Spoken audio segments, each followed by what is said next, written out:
Let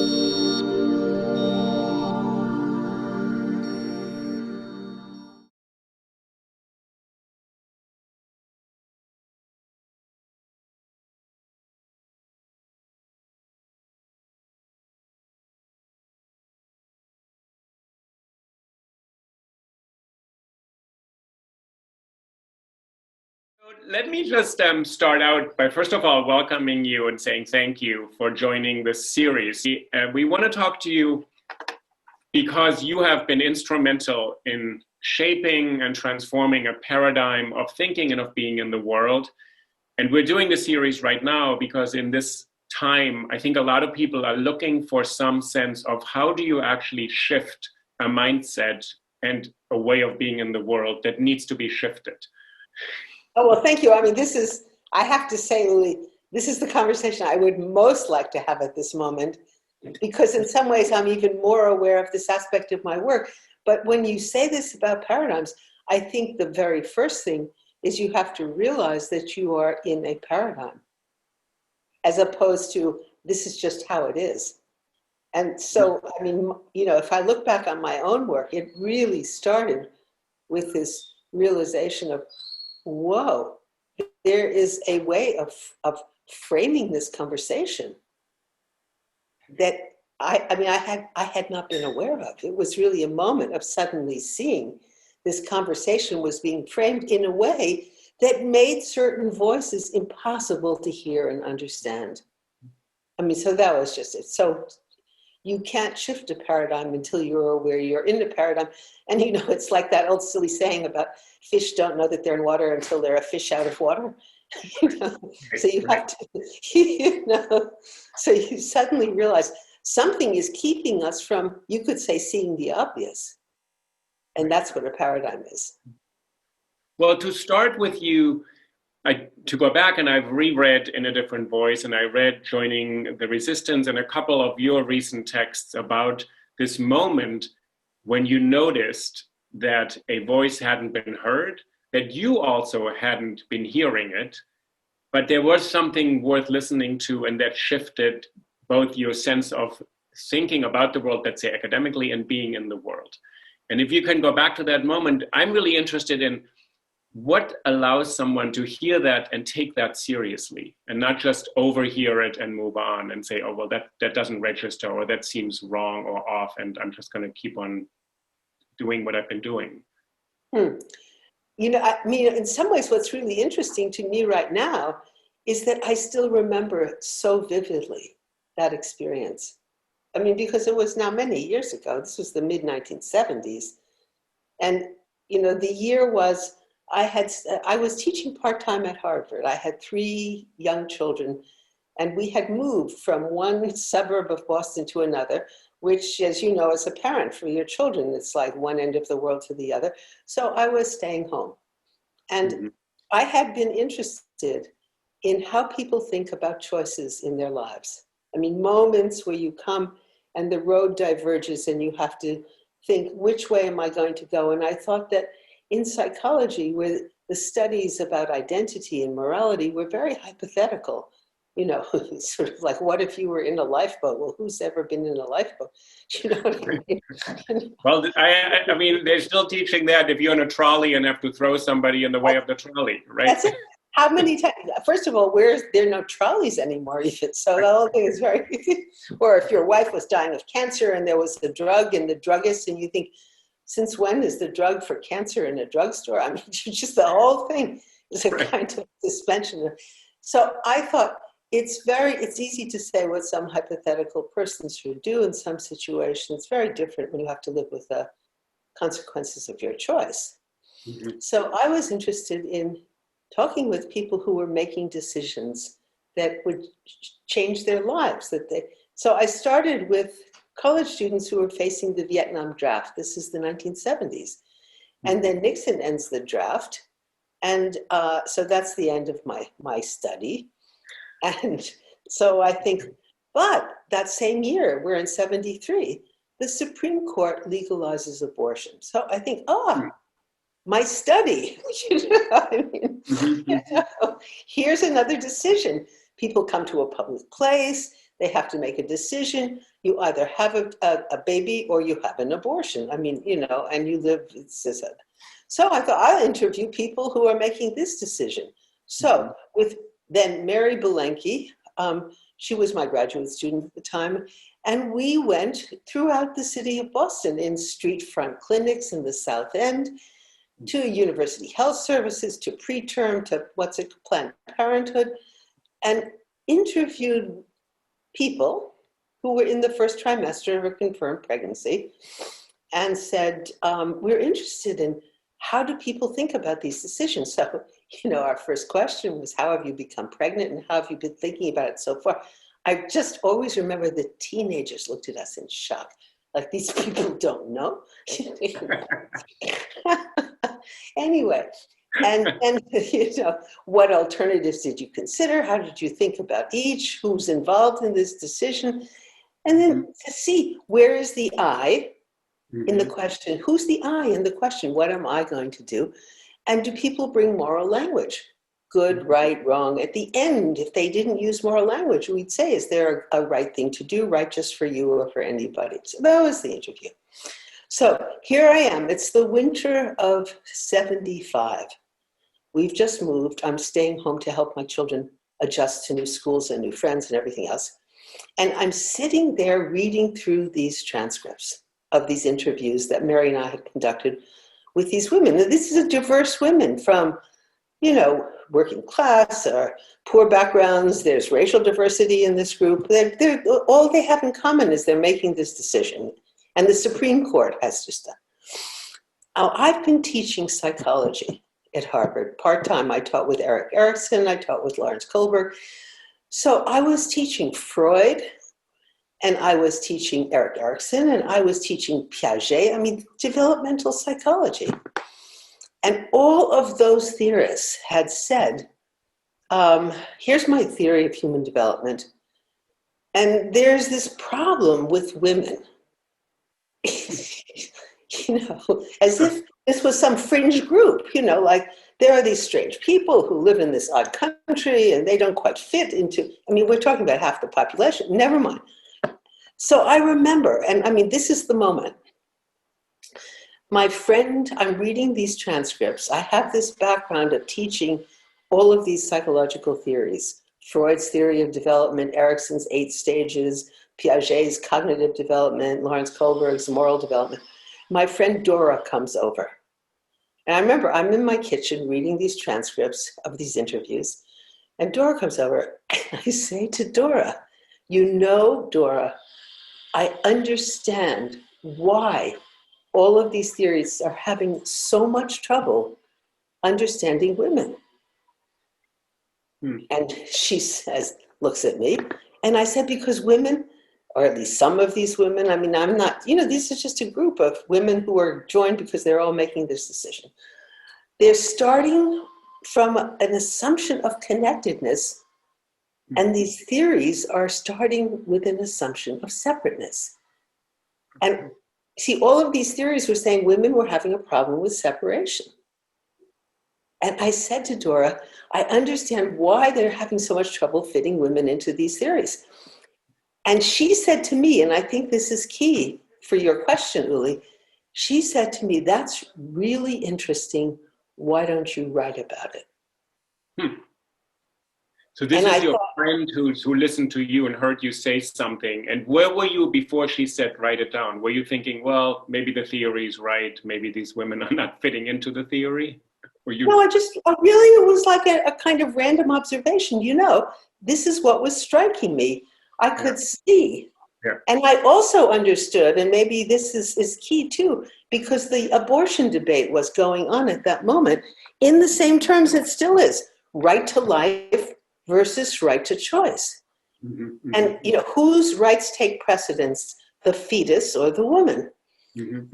But these women were starting with a premise of connection. That you know, that this was a dilemma that came out of a fact of connection. And it was a dilemma of relationship and responsibility. So if they said they thought abortion might be the better thing to do, then according to, so you're not for life? Well, no, they were for life. It was of not a sense of it didn't fit. It didn't fit the theories. It didn't fit the political discourse. Mm-hmm. And the problem had been identified as a problem of women. Women didn't know how to think clearly. Women didn't make moral judgments. Women didn't have a sense of self. Women, kind of thing. And of course, I'm a woman. So I think the key thing with Dora is my friend Dora, Right. Dora Yulian, she's a psychologist. She said, listen to yourself. That's really interesting. Why don't you write about it? Mm-hmm. Mm-hmm. And I remember writing my book in a different voice in response not to an assignment.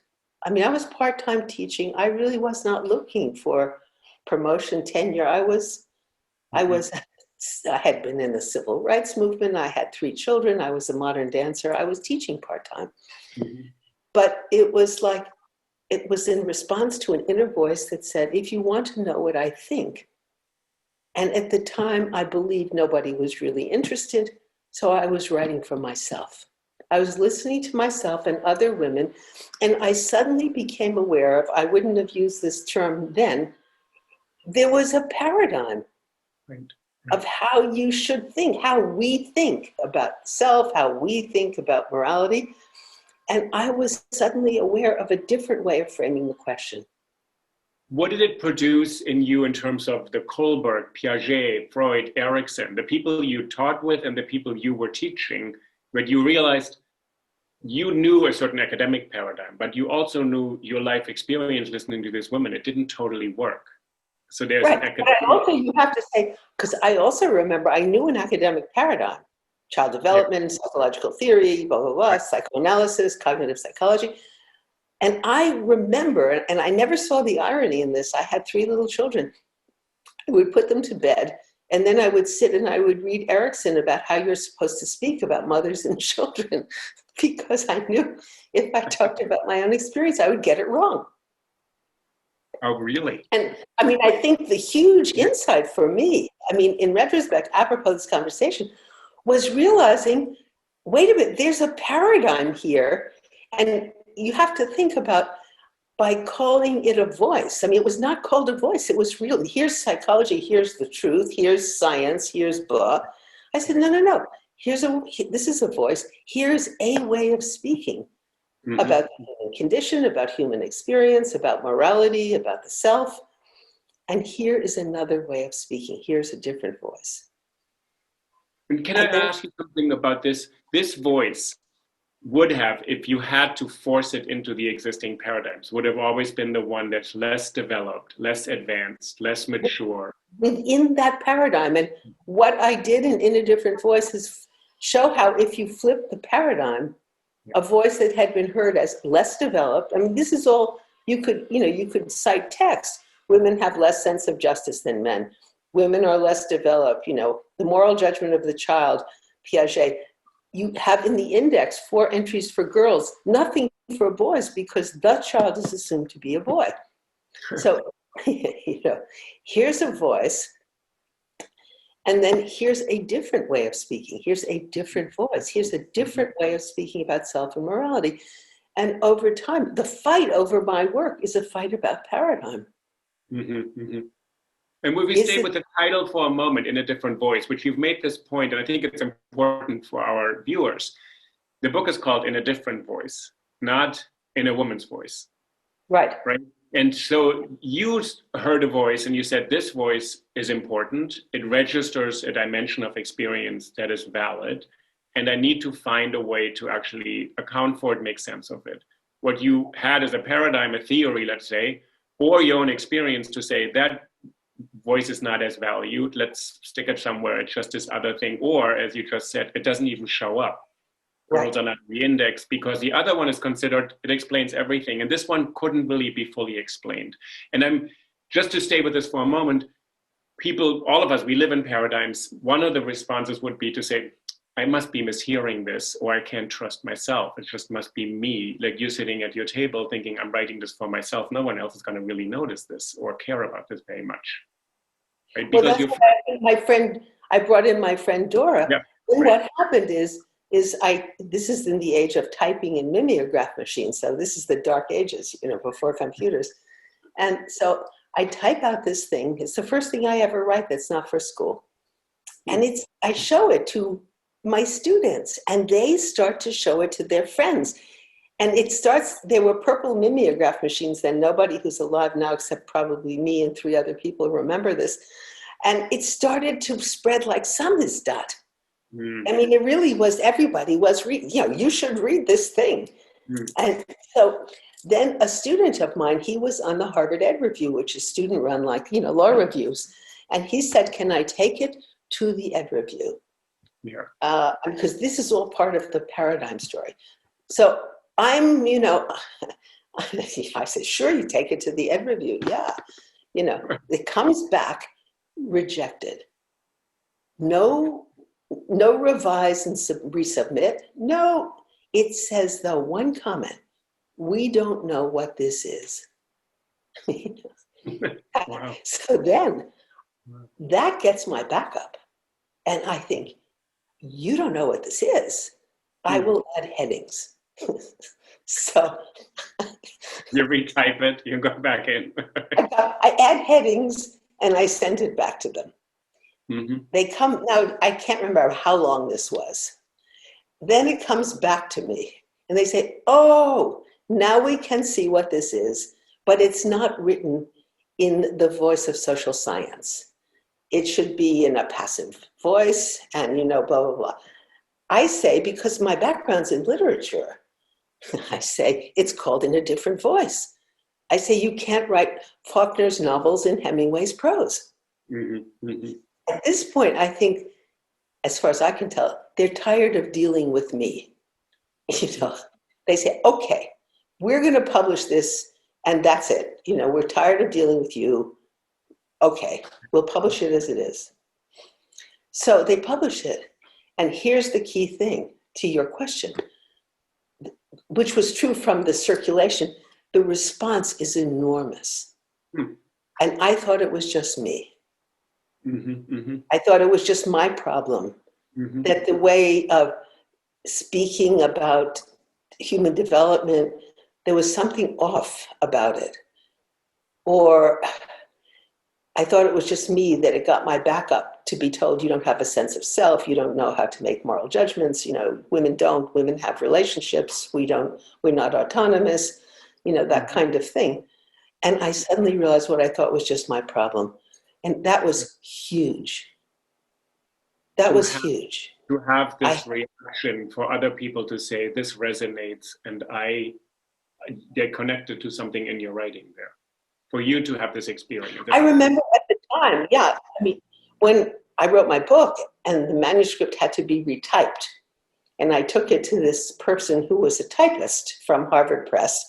Right. And she lived in Somerville in one of those, brown 3-decker buildings. And I come to collect the manuscript and she says, wait a minute, I gave it to my cousin upstairs to read. And it was like, I had no idea. And then I remember going into, remember when Sages was in Harvard Square and you could go in and buy coffee? And the woman behind the coffee looks at me and she says, are you the one who wrote that book? Okay. So it's reaching, way beyond people who were, in psychology or something like that. How did Kohlberg and Erickson, with whom you still talk, those are the giants in the field who shaped an entire idea of moral development, of psychological development. How did they, just for a moment, because they are the paradigm, let's say, call it that for a moment, they are basically the gatekeepers of an entire field at that moment. How do they respond to this? Well, what I want to say to you is, and it took me, I can talk about it clearly now, but it wasn't so clear for a long, long time. If they could fit, their response was very encouraging and very positive. Oh, this is, I'm going to slightly care. This is lovely, and you're so bright and you write so well, it's sort of literary. We really like the references to Chekhov and Shakespeare. This is really beautiful work and very interesting, but you're not saying I should change my theory. And I remember Eric saying to me, Joan, his wife, had done this weaving of the 8 stages. And it was like, I wanted him to unravel the weaving, you know. And it was like, you know, no good woman would ask such a thing. And with Larry Kohlberg, who wrote a very beautiful endorsement of the book, which you can see if you go on Amazon, saying I showed him aspects that he hadn't listened to. But we taught together for several years, many years, about could he accommodate my work within his theory, within his framework, or did my work imply a shift in the fight was about the paradigm and the assimilation. I mean, I say about my title in a different voice. I'm a writer. I really am a literary person. If I wanted to write a book about women's voices, I would have called it In a Woman's Voice. Right. And it was like, this is about shifting the voice. This is about changing the voice of the conversation about morality and about the importance of how within the old paradigm, women held certain truths about relationships. You could say women and people of color.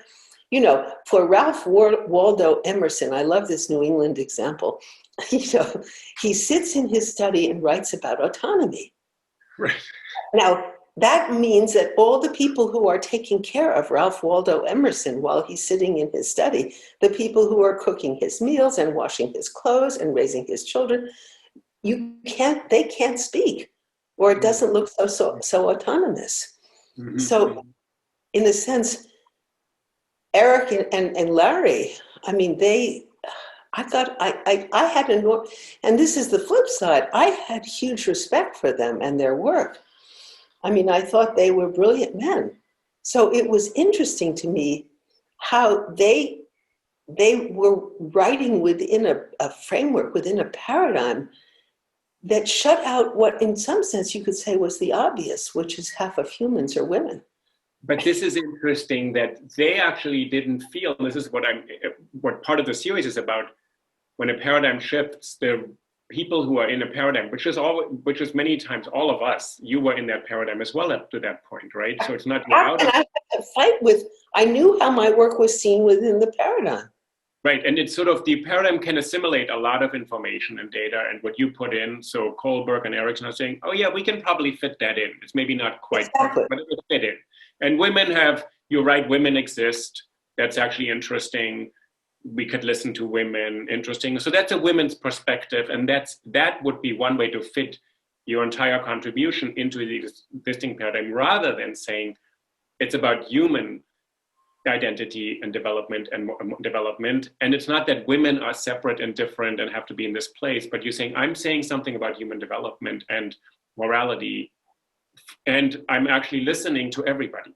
Yes. Right. So they want to say, oh, you're listening to women, Carol. So it's a women's perspective. Okay. So because I'm interested. It's really nice that women listen to women, and now we have Black people listening to Black people. And that's right. So it shifted. And then can you say something about sort of the book, you tried to set out, you said you started from this experience of hearing women responding to a question in terms that didn't quite fit into the terms that you had been taught to use. Right, exactly. And yet, as a woman, I could understand what they were saying, and I could also understand how they were going to be misunderstood within the terms of the conversation. Right. That it would be very hard for them to be understood. And I could resonate with that experience. If I say what I really think, no one will understand me. I'll be told I'm not thinking about it in the right way, so I have to learn how I should think about this. And there was a woman who said to me early on in my research, I was asking her one of these standard moral dilemmas, one of, what should someone do if blah, blah, blah. And she looked at me, and maybe it was my hair, I don't know what. And she said to me, would you like to know what I think, or would you like to know what I really think? And what was so interesting, it took me a long time, it really took me a long time to understand what we're talking about now, which is about the paradigm, because what I realized she was saying to me is she had learned to think in a way that was different from how she really thought, that she was aware of the difference, stunning, and that she could answer me in two ways. She could tell me what she thought, or she could tell me what she really thought. What did I want to know? And the basis so that's how the second type of knowing, do you want to hear what I think or what I really think?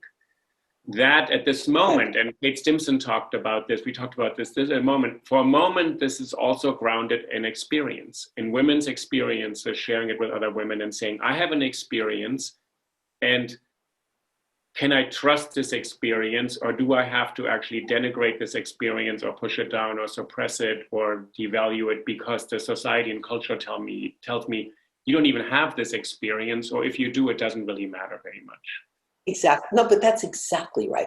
And it's not just, as you would say yourself, it's not just women, it's anyone whose experience does not fit within the prevailing paradigm. And that's, of course, the importance of bringing in voices that will speak from that experience, because that's how you change or enlarge the paradigm.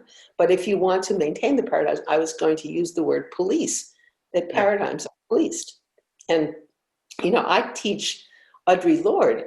In the first week of my course on listening, I teach Freud when he discovers the method of free association, and Piaget when he realizes to learn somebody's conception of the world, you have to use a clinical method. And then I teach Audre Lorde this very short, it was a talk she actually gave at NYU in the 1970s called Master's Tools Will Never Dismantle the Master's House. And that's the master's tools are the tools that hold the paradigm in place. Well, in that sentence, she gives this talk at the Institute for the Humanities. Right. We've been, and she was invited, and she says, really, so at the last minute, you thought of inviting a woman of color.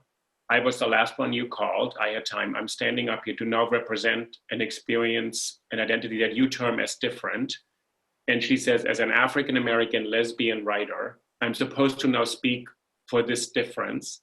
And then when she says the sentence, you can't dismantle the master's tools with the master's house, she said, only the people who think they depend on the master's house for their existence are worried about this.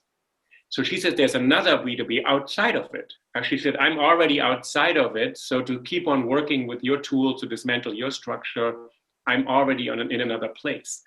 So when you bring this to your students, so what you change, you didn't set out to say, I'm going to attack Kohlberg's theory, Erikson's theory. No. In fact, no. Their work, if anything, showed me something. I mean, if I had not been schooled in their work, I wouldn't have seen that this was a paradigm shift. I mean, I was teaching the paradigm. Right. And they were among the more, I would say, articulate, intelligent representatives of that paradigm. Their work was deeply interesting. Erikson brought me back to psychology. I remember I taught at Harvard in his, what was it called, the Human Life Cycle course.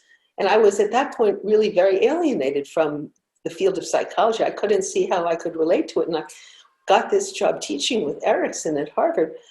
And at the beginning of the course, he began his course by showing this Bergman film, Wild Strawberries. And I thought, this psychology I can teach. I mean, I can see how I can do this kind of work. He brought me back into psychology, so I mean, in a sense, I think, and Kohlberg was talking about morality after the Holocaust, when social sciences were maintaining all values are relative to your culture and the field should be value neutral. And he was saying, after the Holocaust, we have to talk about values, and you cannot just say, well, values are simply relative to your culture. And I found that inspiring. These were the men whose work inspired me. And I don't think I could have written in the way I wrote or even seen the problem if I hadn't had such high regard for them and their work. Mm-hmm, mm-hmm. And then the fight, and it was, in Kohlberg's case, it was as much with his sort of followers, was, I mean, it really, and then it got into sort of good woman issues. It's like, you're not asking me to change my theory. And it was like, well, I mean, when Erikson says, here are my 8 stages of the human life cycle, and here's the path of development, except it's just different for women. And you think, but that's half of humans. Or, Kohlberg does his theory, anyway, on 82 white men. And you say, right.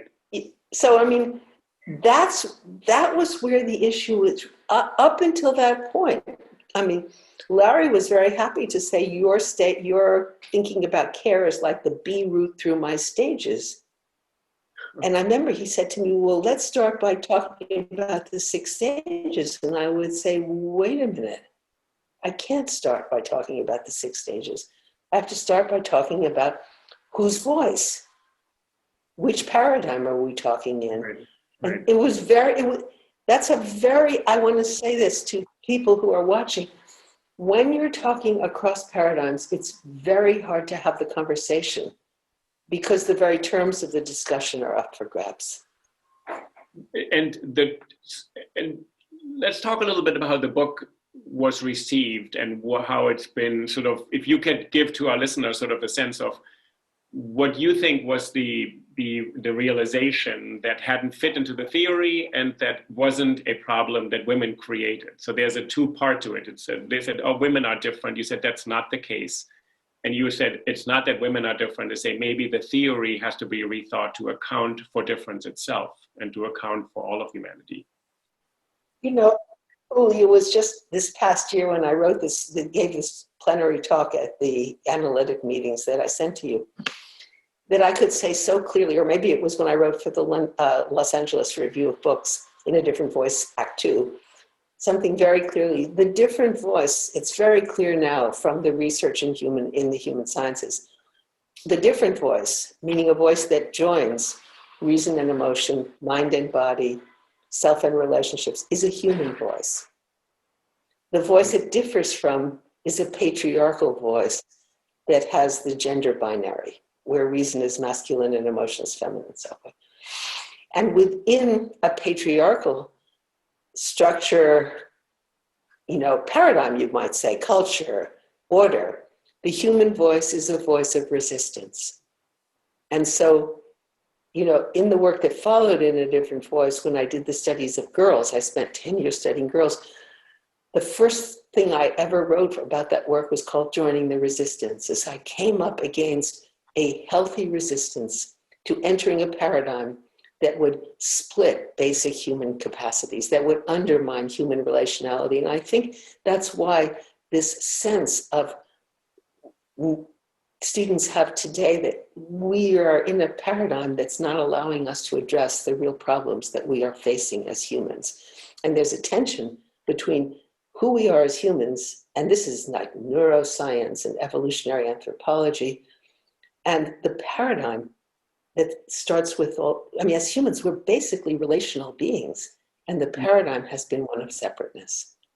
And so you're saying the way we are both taught in schools, at home, wherever we're taught anything, and also socialized generally in culture is to say, let's privilege our independence, autonomy, selfhood, what we call subjectivity. Say, if I'm actually a very reasonable person, I can abstract from our talk right now, not think we actually know each other, we've been friends for a long time, we have connections to Niobe and other people, but just say, oh, Carol, there's your thinking, here's my questions, and to be as abstract as possible. And there's a value to that. And you're saying, actually, that is a construction that informs all of our social life because it's so valued and rewarded in a certain way, but it actually denies a reality that people also have. Right? That's right. That in fact, we're very connected, that in fact, we pick up an enormous amount of information about one another. I mean, so this so-called problem of other minds, I mean, Well, we have a whole other conversation which somehow ends up in allegories of zombies and all the Walking Dead. I never understand totally, with all respect to David Chalmers at NYU, why does it go in this direction? But you're saying there's another reality, another experience that has been devalued, and you're saying for a reason, right? Because it serves a certain purpose. Right. What you call the patriarchy. Can you say a little bit about that, how this process works, and then to what your book and your thinking has really shifted? Well, yes, I mean, that,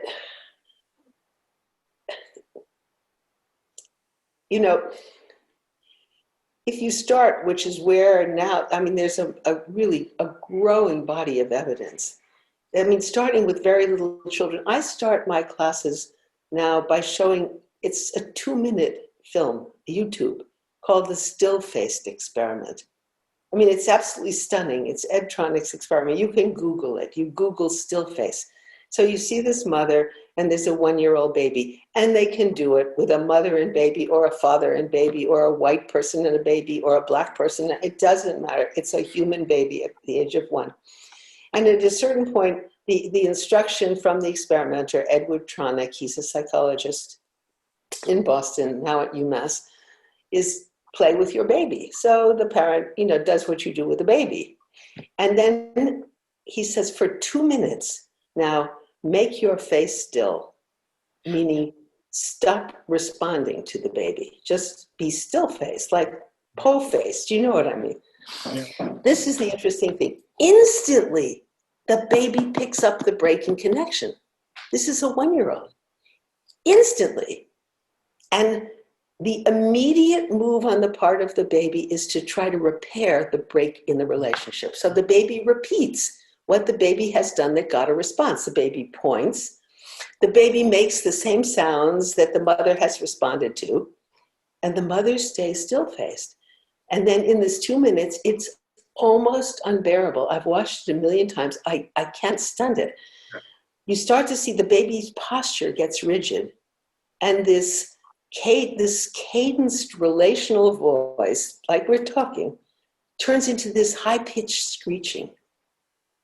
Mm-hmm. So a change of posture and a change in voice signals the break in the relationship and the inability, the inefficacy of the effort to repair the break. Mm-hmm. So in other words, we start out with this exquisite sensitivity to the human world around us. I mean, we don't have language for it. Baby, this is before language. This baby isn't even talking. But picking it up, the difference between when someone's in connection with you and somebody's not. And in the normal course of events, we're constantly moving in and out of connection. And what we learn is how to repair these inevitable breaks in connection. Okay. So if you want to set up, I'm going to make a sort of big jump. If you want to set up a hierarchical structure and say that some humans are superior and some humans are inferior. Now, you can't have the person on top have empathy for the person on the bottom, or that person can't maintain that structure. And you can't have the person on the bottom communicating their experience of what it's like to be lesser, inferior, not listened to, have no voice. So what I'm talking about is you have to break or stunt or demean or shame these relational capacities to set up any kind of, you could say, injustice or oppressive structure, whether it's racism or sexism or homophobia, or, you name it, caste system, religious system. There's a tension between who we are as humans and these basically structures of oppression. So that's when you say, and then if you say in this paradigm that we're really not related, we can't know other minds. We have these stories that keep telling us this isn't true. Like what's the story? The Emperor's new clothes. Everybody's, oh, the Emperor's wearing these gorgeous clothes. And there's this little boy who says the Emperor's naked. Well, you are saying in another example that you've recently used, Greta Toonberg, who's a 14-year-old, 15-year-old girl who says something a lot of people have said, but somehow she's saying something and say, this is the world, this is reality, what is going on, why are people ignoring this? And her voice is now the voice of reason for a lot of people in the world, where before it was the voice of a silly girl who was a bit, out of control in a way and not speaking the way one should speak. And you said she went through a different phase. To go back to this, you said to make this jump from the little kid, can they do this with a kid for 2 minutes to subject a little baby to not being getting responded? I feel terrible for the baby. Even 2 minutes. Well, you see the mother, and the 2 minutes ends, and the mother says, "Oh, baby," and it's okay, so you can start to breathe again. But yes. But you said it leads to a conception of humanity where some people are on the top and some people at the bottom. And it allowed for gender to become the vehicle for this, to say, oh, there's difference in the world. There's so many differences in the world, so many differences. Let's make this one the one where let's put women in this category and men in the other one. So biology becomes destiny, physiology is character, the same thing for race. There's difference, let's make this the difference. That skin color is one difference or something. It could be the shape of the length of your hair, it could be all sorts of things, but we know these differences, we made them. And what you're saying in your work, we made gender into a hierarchy, not just difference, because difference exists in the world all the time. And you're saying there's a way to think of difference that doesn't have to become a hierarchical subordination. Exactly. And it's interesting because, one of the things that many things that struck me is Hannah Arendt, when she's writing about democracy and she's writing about the need for a public place where everyone to come and speak, and she's saying, it's because of difference that you need to have everybody's voice represented, that you can't have one. You know what I'm saying? Yeah. That because of difference, because we have different experiences, and part of it is related to gender or race and so forth and so on, that we need to have everybody's voice. And it's really the issue of, when difference becomes better and worse, so that some voices are elevated and worth listening to and other voices are dismissed. It's actually stunning. This was something I realized after I had started to write, after I wrote this paper, that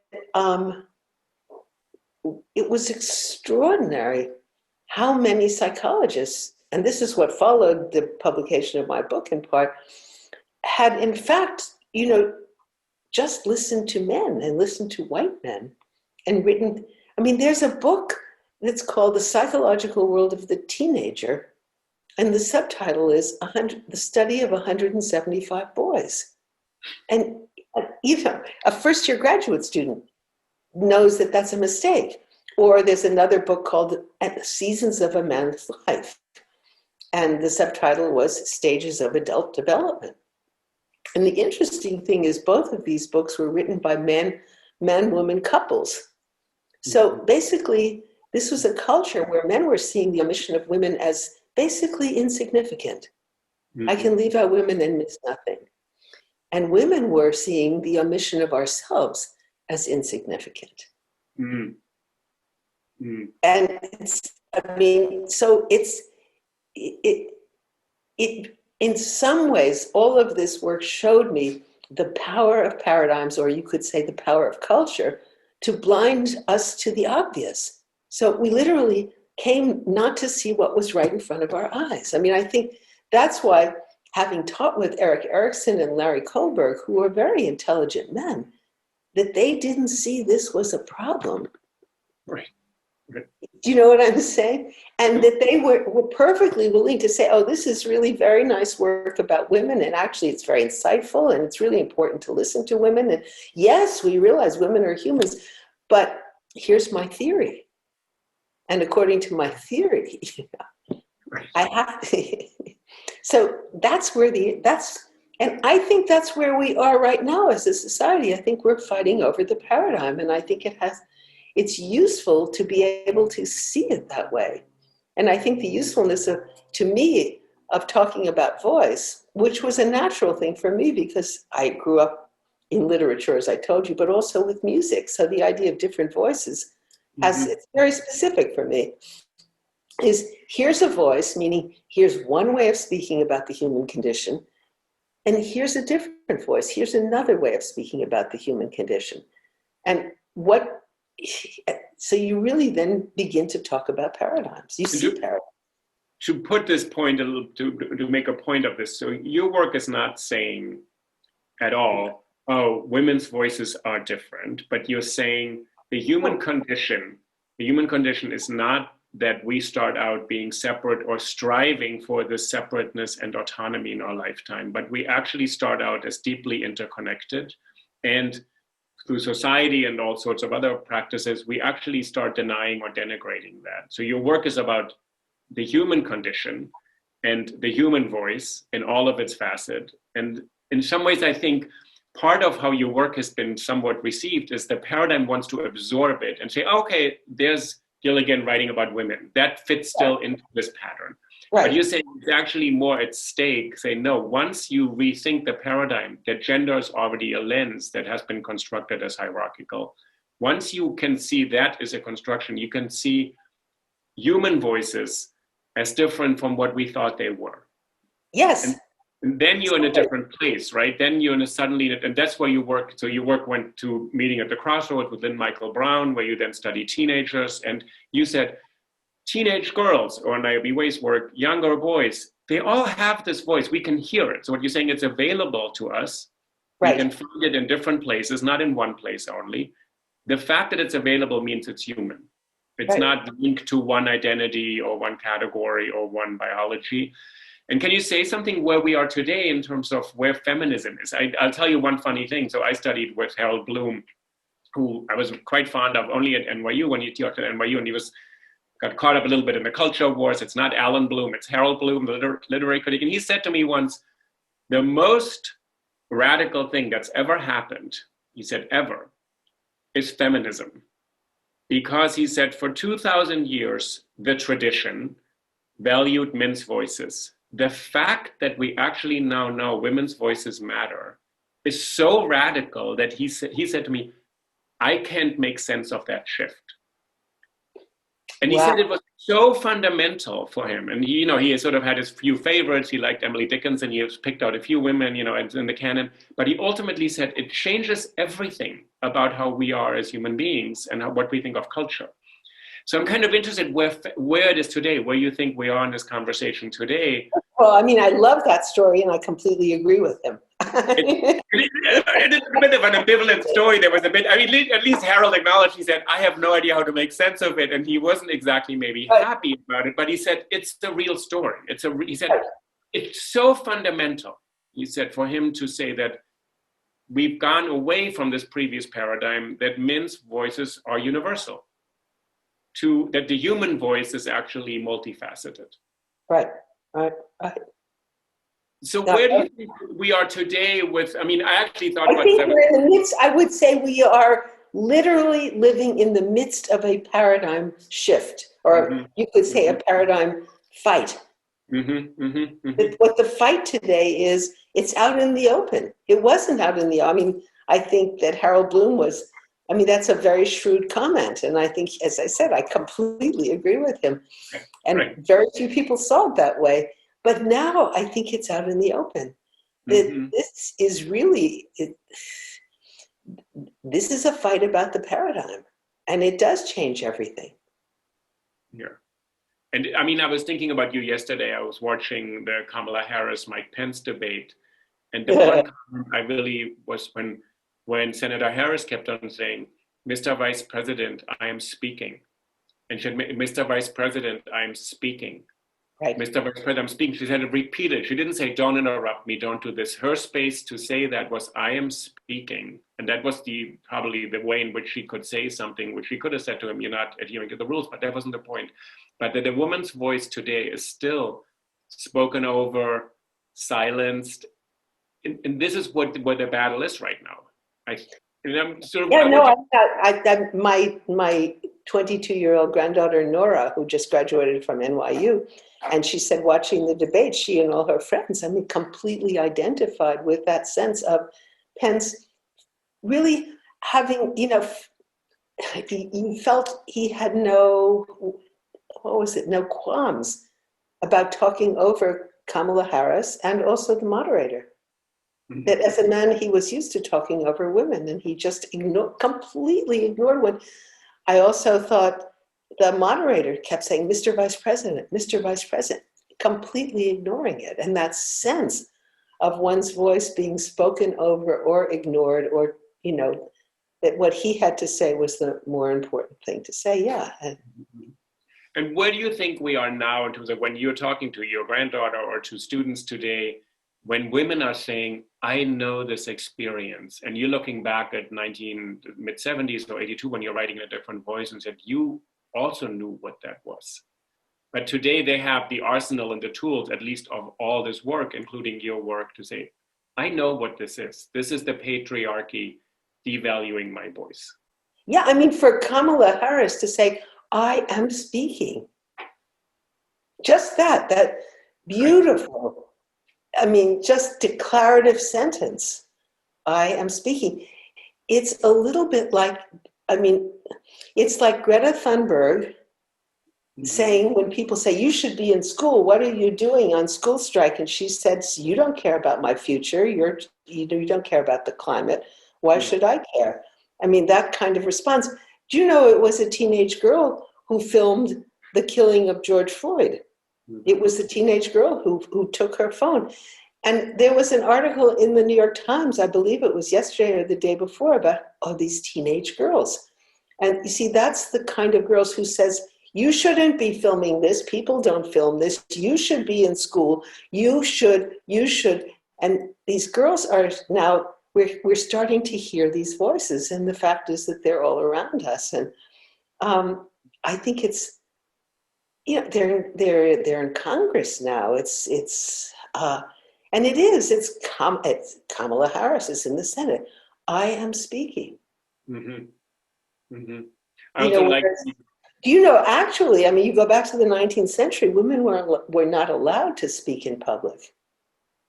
Right. I mean, there was this sense of, there was a paradigm, a structure, I think, the structure of separateness, because what was allocated to women and people of color and people of lower castes was to take care of all the relational aspects of human experience that were denied in this talk of autonomy and separateness and so forth and so on. That as long as you could, you know, what are those agreements?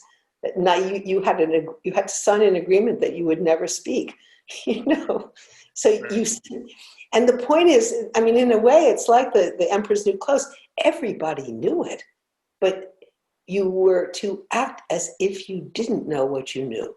And that's the point about experience, as if your experience was irrelevant when talking about human experience. So it was a very unstable paradigm, because it was vulnerable to people accessing their experience and speaking about it. And then, of course, if their voice was actually listened to and heard, then you could no longer maintain this view that other people were so invested in. I think this is connected to what we're going through right now, also these systematic attacks on facts, on science, on learning, on expertise. There's a way to, because the facts are just different. What Greta Thunberg is saying, there is climate change. And then you have a lot of people saying, oh, no, there isn't. You're just imagining this. And this way to dismiss one's evidence and to dismiss facts in a way is part of to maintain a structure of thinking and a way of being in the world, and what we call a paradigm right here. And that there are enough people now saying, no, this is actually what's happening right now. This is I mean, I think, you know, the fact that Greta Thunberg, I mean, with her climate strike, she's responsible for the largest climate demonstration so far. And I mean, she was a 15-year-old girl, you know, with Asperger's syndrome, meaning she was sort of insulated from what other people were saying. And she couldn't get beyond seeing these films of polar bears dying and things like that. So, yeah. But the interesting thing to me is her voice had this resonance for people saying, wait a minute, she's right. I mean, you know, the story in Time magazine was about her father saying, first he sort of poo-pooed it and said, you know, they didn't really believe this. And then he started to look into it and he said, wait a minute, she's right. So that then, you know, the whole second part of my work was about initiation, that what had been called development was really more accurately named an initiation into ways of seeing and speaking, that is a paradigm, that would blind you to certain aspects of human experience. And that's, of course, Niobe's work on boys, that the humanity of boys becomes a deep secret. I mean, it's not that it doesn't exist. And then to say that, you know, in a sense, women were charged within a patriarchal structure with holding certain truths that were never to be spoken. You know, partly because as women, we live in relationship to, you know, boys and men, so we knew things about, including vulnerability and so forth, that couldn't be spoken if they were to, So there was an investment in women's not speaking, and that's why I think that's what Harold Bloom saw, that if you release those voices that were silenced so that they began to speak, it would change the conversation. Yes. Yeah. And I think that's what we're fighting. I mean, I think we have right now 2 conversations going on that are really 2 different paradigms. So it's very hard. I mean, when you shift from one to the other, you get the sense that reality is shifting. Right. And I think Kate Stimson said, there's fear of letting go of the old paradigm because it was stable, or it allowed you to be a certain way and you'd been socialized, or you knew. And even what you said, women were socialized into it, men were socialized into it, and it's the reality. And suddenly you fear you're losing your grip on reality. I want to actually close. I'm interested, you must be thinking about, like everybody else, going through this pandemic and this kind of enforced way of distancing and isolation and sort of, I mean, we're in a very strange moment in our country and in the world with having these huge debates of whose experiences matter, of having large scale realizations that lots of people's experiences, African-American experience, which has been registered, documented, testified to, talked about for hundreds of years, but it seems as if now a greater group of people is recognizing that women's experiences that had not mattered as much matter. How do you go through this right now when on top of this, we have this strange diminishment of social relations and not being able to really have as many social interactions as we want to? And you've been not living your life normally, right, for the last 8 months now. That's right. That's right. Yeah, no, it's absolutely. But I'm not quite clear what you're asking. I'm asking about this paradigm, how we're in the moment of a transition. Let's say in a very concrete way. What do you tell your students? What should they do right now to actually shift it in the right direction? Because the battle is over maintaining the old paradigm. The battle is to go back and to say, all of these debates are just diversions, or they're exaggerations, or we should restore something. Like, this is the whole, I mean, our country is now debating whether we should go back to make America whatever it was again, make it great again, or move it forward. It's a very I was going to say, I agree with Catherine Simpson. I said that if you have been raised to believe that a certain way of seeing and speaking, and I want to put some language on this, is God's way of seeing and speaking, that it is the truth, that it is moral. I mean, that you put all of these words on it, and that if you let it go, you will be like lost, or you will burn in hell, or, I mean, depending on your view of the world. It's very scary to let it go. I mean, to step out of a way of seeing, because suddenly, for a while, it's like any creative work. It's like any creative artist knows that when you start to really do something new, at the beginning, you don't know what you're doing. You have to not know. So it means going into that time. But I would talk about this period now in a somewhat different way. And I think the experience is very, very different depending on people's life situations. Right. I mean, for some people to be, stuck at home with your so-called family is like being stuck in hell. Right. I mean, and other people, it's a kind of sanctuary. So, I mean, I don't want to generalize about people's experience. What I think is, and then, I mean, this virus, people get very sick and die.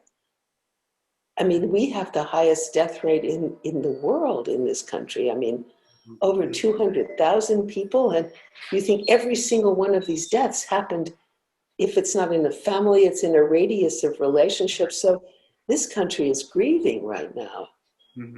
I mean, I think it's very sobering, to suddenly be up against your mortality and that you could lose. I mean, the people who've been highlighted, on the news or something, who've lost their father or their lover, or, I mean, it's devastating. It's just devastating. Right. And, to hear some people talk right now as though those losses were trivial or something. I mean, I think it's heartless. Right. What I want to say, though, is I think there was a belief up for a long time that, I mean, you can quote Martin Luther King, you know, the moral arc of the universe is long and it bends toward justice, that the paradigm was working. It might take a while, it might go back a little, but basically it was working. And to see this country with all of our resources, I mean, the scientists that we have and the wealth that we have, be unable to muster whatever it takes to do what are the countries? I think, is it Taiwan that has 5 cases of, do you know what I mean? New Zealand. Yep. Yeah, it just flies in the face of everything we thought. And I think in a way it brings home something is wrong about the way we are dealing with things in this country. Yeah. Mm-hmm. And you could say that too about the growing gap in wealth and inequality. And, you know, it's very nice that President Trump has access to all of these drugs and helicopters and so forth and so on. And how many people, you know, have died on a stretcher in the hallway of a hospital that has no bed for them, I mean, or whatever. So I think we're in the midst of seeing that there's a failure of the old paradigm. And therefore, I think there is a sense of we need to make a change, and really a very basic change. So I think in that sense, this is a hopeful moment. It's a scary moment. It's a very dangerous moment. It's a potentially very violent moment. I agree with Kate Stimson about the fear and also the danger of this. But I think there's also a realization we need to find a new way of being with ourselves and each other. Well, Carol, I've always felt, because I've been reading your work since, when did I go? 1989, I think. And when I started college, and then because Niobe's worked with you, so I've read probably most of your published work over the years. And I've always felt something very specific, that you were sort of unafraid to be in this moment of not knowing. And I thought it was very unusual for someone who's writing to say, I'm going to stay with this question for a paper, a book, for a class, for a way of thinking, and not be afraid where it may lead me. And I've always found this so inspiring to say there is a way to actually move forward and lose the scaffolding and say, I don't know where I'm going to end up, which I always felt is sort of, as you said, it's maybe creative, but I think it's really for our listeners and viewers to think, sometimes you have to trust yourself that you're doing something that maybe nobody else will get yet. And you're going to be in a place that's going to be very lonely for a moment, but there will be other people to connect to it. And I've always found your work so interesting that it's sort of, when you're reading it, I'm thinking, okay, you're moving forward and you're not allowing yourself to be sidetracked and distracted as much and say, I'm going to engage with this, I'm just going to try to think what is happening in front of me right now. Mm-hmm. I've always really loved this about your work. So, well, thank you. Thank you. I mean, I have to say that I think I've been very fortunate in the sense of having relationships around me that have, you know, that have made it possible for me to do that. You know, so I'm not completely alone in it, because I honestly think, I mean, that's why I remember my friend Dora saying, that's really interesting, why don't you write about it? Which is saying, why don't you listen to yourself? This is really what you're saying is really interesting.